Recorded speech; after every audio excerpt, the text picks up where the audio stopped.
And Oubre has been rolling offensively. And he can guard smaller players like point guards. So if you're Kent Bazemore, you may have to guard Damian Lillard at times. But who's more equipped, like you're saying, defensively to deal with the other team's superstar? And I would say that's probably the Warriors even without Kelly Oubre Jr.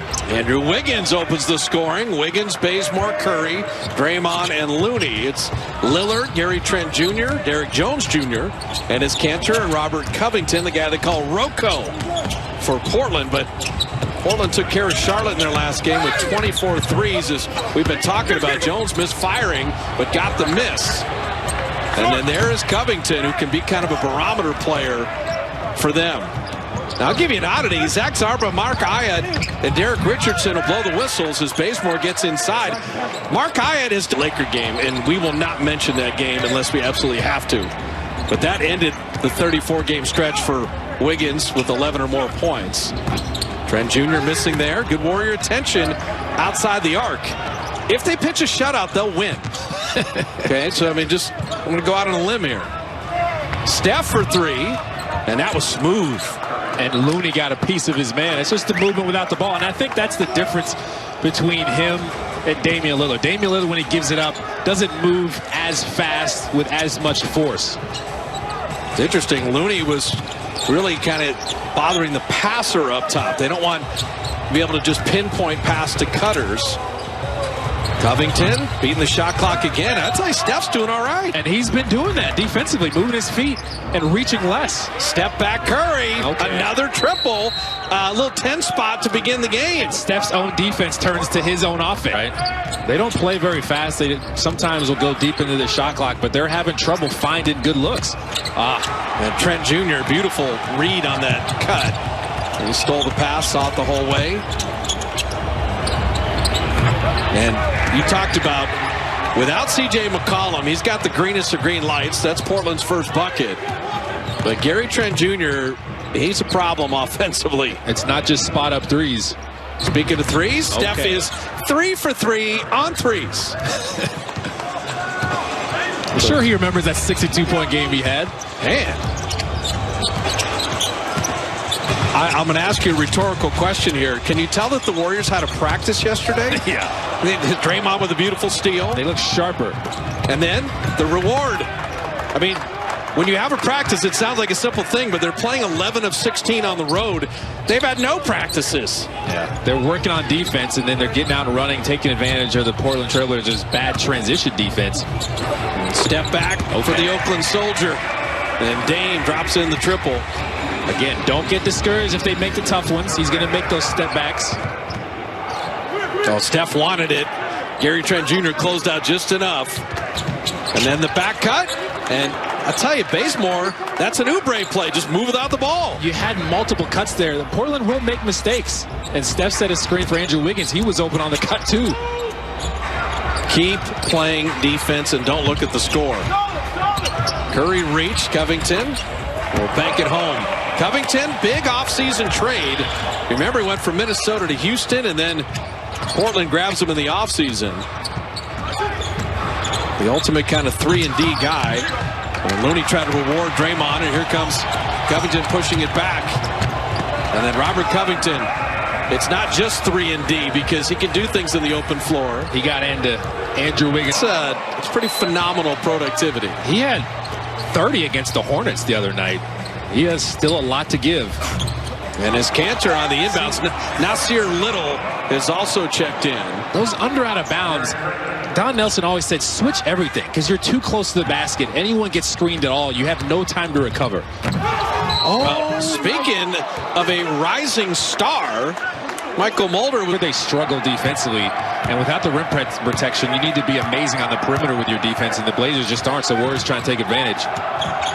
Now, you don't want Carmelo to start heating up. Misfiring there.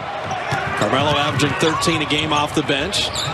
And Curry, transition three. So get a feel for how Portland would like to play. And, you know, I don't think the Warriors want to slow things down.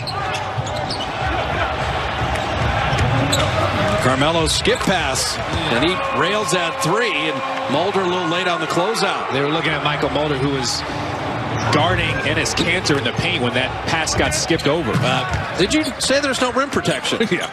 as Wiseman just cruises higher Bay Area. Bay Area's team. Well, that's what I'm saying with James Wiseman. It's just a blessing to be able to play with Steph because all the attention that he's going to draw. Steph on Carmelo. Oh. And so Curry with a smooth step back. And, you know, you talked about it pregame. The bounce back games for Steph are always amazing. And I think that he just feels, hey, they got to bounce back as a team from that Laker game. Bazemore denied by Little. Get it out of Lillard's hands. That's been the Warrior game plan so far. Gary Trent Jr. I'll tell you what, you know, his dad was the Shaq of the Mac. Was a big interior player built like Pascal. Gary Trent, he can shoot it. Steph wanted contact there. Is it a three or not? We'll find out as they count it. Looked like his foot might have been on it. I've always been amazed how he's able to concentrate when he's flailing his legs out and kicking his legs trying to get the foul. Yeah, it'll be a long two.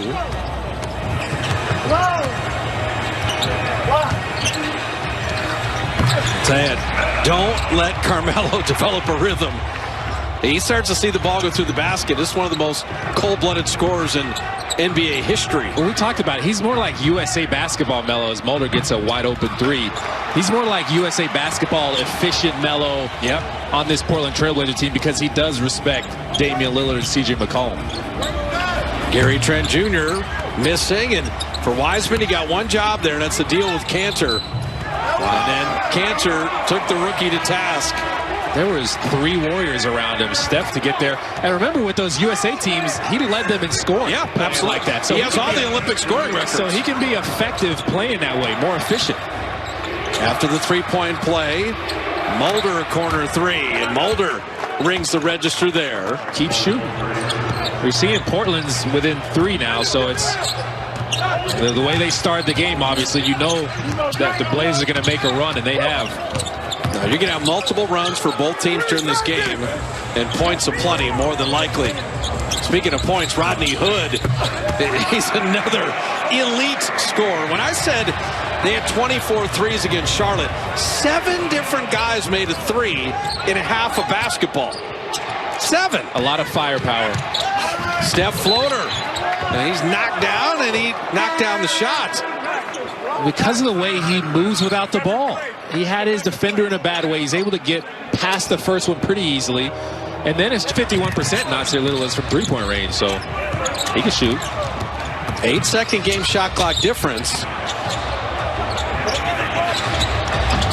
Curry, triple team there. Wiggins straight on. And so for the Blazers, they're playing to get the ball out of Steph's hand defense. Well, you start the game 10-0 for the Warriors. They have a chance to be leading at the end of the first quarter. Rodney Hood misfiring there, and that'll do it. But if we were...